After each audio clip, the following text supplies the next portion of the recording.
The Orthodoxy of the Church. By Watchman Nee. Preface to the English edition. I have never met a servant of the Lord so balanced as Brother Watchman Nee.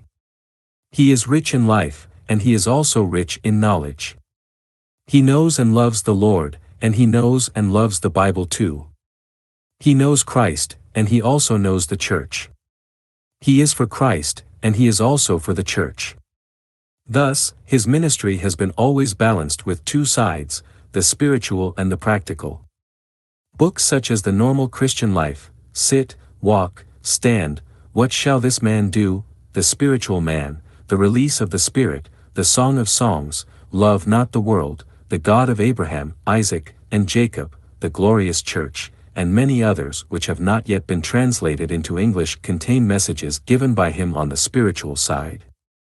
On the practical side, there are the Assembly Life, messages given and published in 1934, the Normal Christian Church Life, messages given in 1937 and published in 1938, the Orthodoxy of the Church, messages given and published in 1945, further Talks on the Church Life, messages given and published within the period of 1948 through 1951, and Church Affairs, messages given in 1948 and published in 1949 to 1950. The messages on the spiritual side are principally concerned with the matters of spiritual life, while those on the practical side are absolutely concerned with the practice of the church life, i.e., the way to practice the church life. Spiritual life, of course, is vital to us. But the practice of the church life is also necessary. Most Christians pay much attention to the spiritual life but neglect the practice of the church. Some Christian teachers even stress the spiritual life but oppose the practice of the church life. Brother Nee, however, is adequately balanced in these two matters.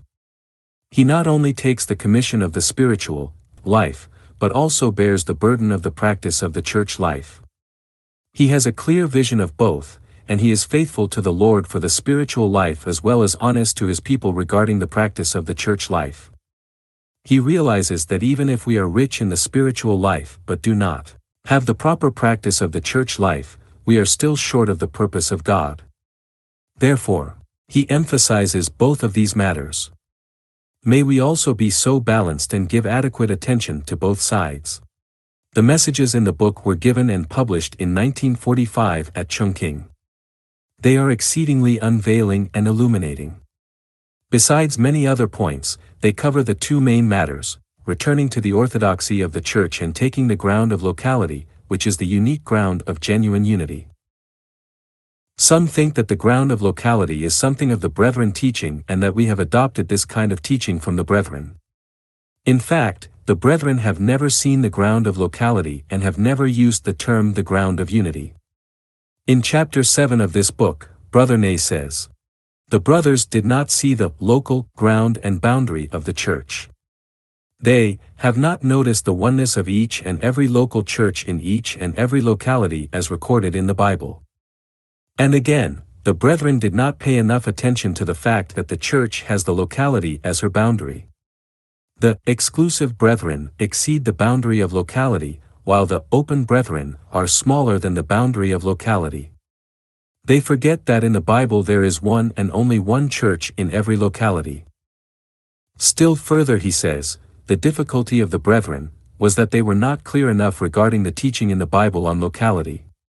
Because they have not realized the importance of the teachings in the Bible concerning the locality, divisions have resulted.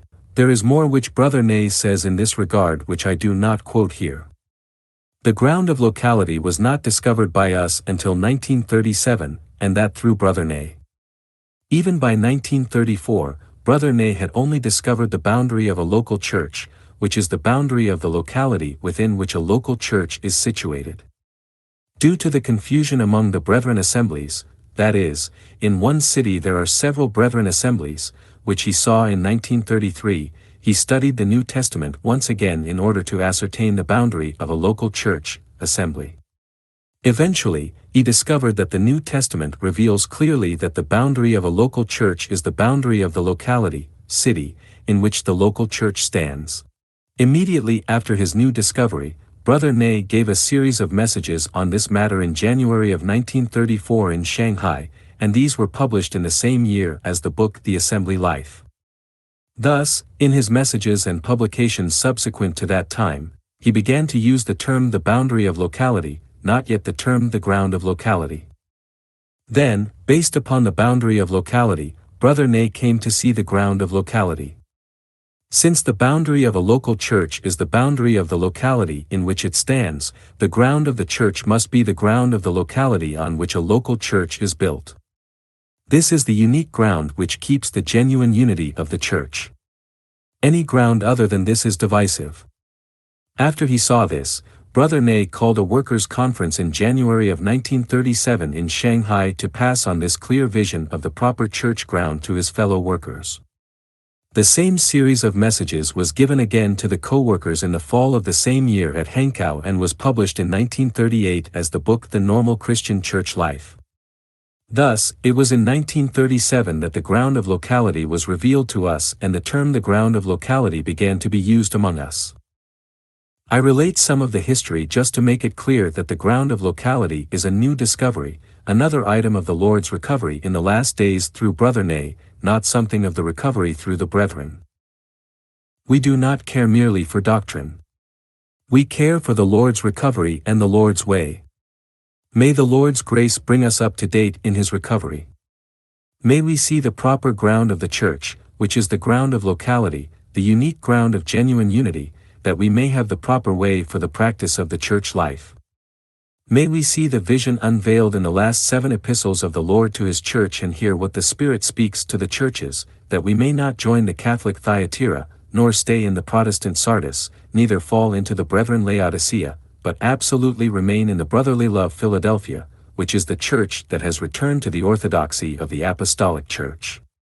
What we urgently need today is to come back to the orthodoxy of the beginning and stand firmly on the ground of locality. The time is short. The Lord is coming. May we prepare ourselves to meet him in and through the proper church life. Amen. Witness Lee. Los Angeles, California, USA. November 5, 1969.